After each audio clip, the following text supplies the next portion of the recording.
Thank you, Mr. Chair, and Secretary, welcome. I want to jump to another subject. I'm concerned about an unpublished IRS decision that is blocking the development of affordable housing for veterans in my state. For years, the low-income housing tax credits and private activity bonds were effectively used together to build affordable housing, including projects that serve veterans and other special need populations. Recently, however, the IRS has informally interpreted how the, quote, general public use criteria are applied to private activity bonds. We've been working with the finance staff, and we're Actually, I happy to haven't work answered the question Oh, yet. I'm sorry. I apologize. I was just waiting for you to get your answer or question or take care of whatever you needed to. In a misinterpretation of the statute and congressional intent, the IRS has decided that private activity bonds can no longer be used for veteran housing projects. And as a result, ongoing projects have been halted, and the ability of veteran housing facilities to renovate or expand will be significantly impaired in my state. So can you tell me, when did the IRS make the decision to reinterpret the general public use criteria as applied to private activity bonds, and what was the justification for the change? I am concerned about the impact, particularly on our veterans. We have been working with the finance staff. We will also work with your office. We're trying to resolve this issue so that it can be used and so that veteran housing is not impacted. So we share your concern. So then why change it? I guess I would like more information. That wasn't enough. I don't understand why the justification for the change. I apologize, but I'm not briefed on the entire issue, given the specifics of this, but I assure you I will follow up with you next week. And follow, thank you. I appreciate that. Thank you. Another subject that is important for me, and I know you're aware of this, is the high student loans that we have in this country. There are more than 40 million Americans with student loan debt. This outstanding debt of $1.5 trillion is stressful for families. It's a drag on our economy.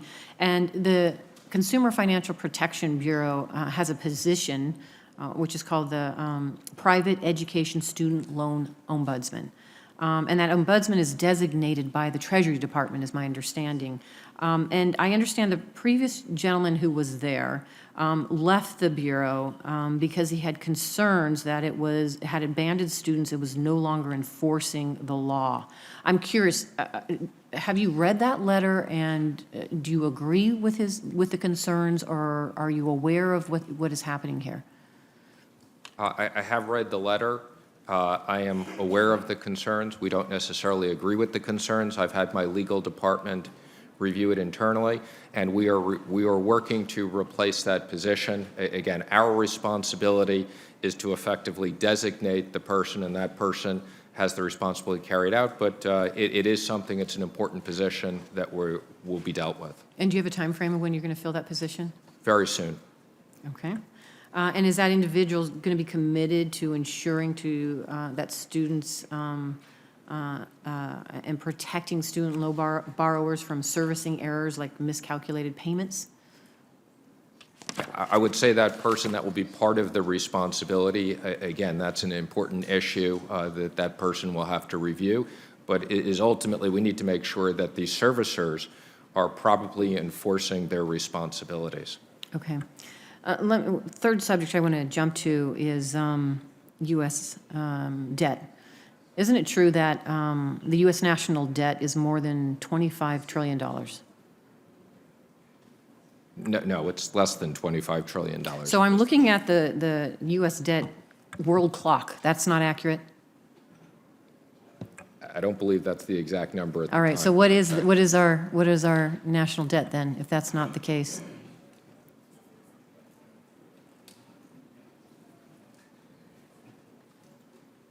We'll get back to you at the exact Wait, number. you do not know, sitting right here, what our national debt is as a Treasury Secretary? Well, I can tell you, it's over $20 trillion. It's more like 22 trillion than 25 trillion, All right, just to be semantics. clear. I was It's trying to get $22 the trillion. exact number Thank for you. I was aware And of- isn't it true that the administration's tax bill raised the debt by $1 trillion? No, that's not true. Then what did it raise? I'd be happy to go through the math for you. So the tax bill scored at 1.5 trillion, okay, on a static basis. You take off 250. That's the difference between baseline and policy as a result of expensing. That gets you down to 1.25 trillion. As a result of last year's growth, we've already accounted for about 400. So the current cost is 825, and with about 35 basis points of growth over the 9 years, it will pay for itself. So we do not believe that it will add to the. That's at 3% growth.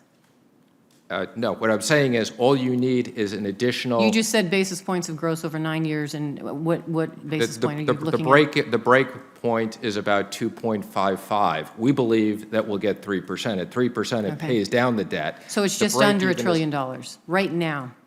Again, no, it's 825, okay, assuming zero growth.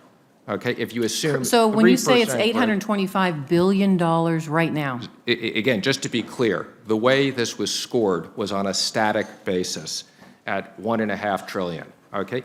All along, we said that it would be positive because we thought there would be over 75 basis points of additional growth, and we'd raise an additional $1 trillion. What I'm saying to you is that the cost has been reduced already as a result of 1 year of growth, and if we hit 2.55% growth is roughly the break even for it paying for itself. So we firmly believe not only will this pay for itself, but it will pay down debt. I notice I've run out of time, so thank you very much.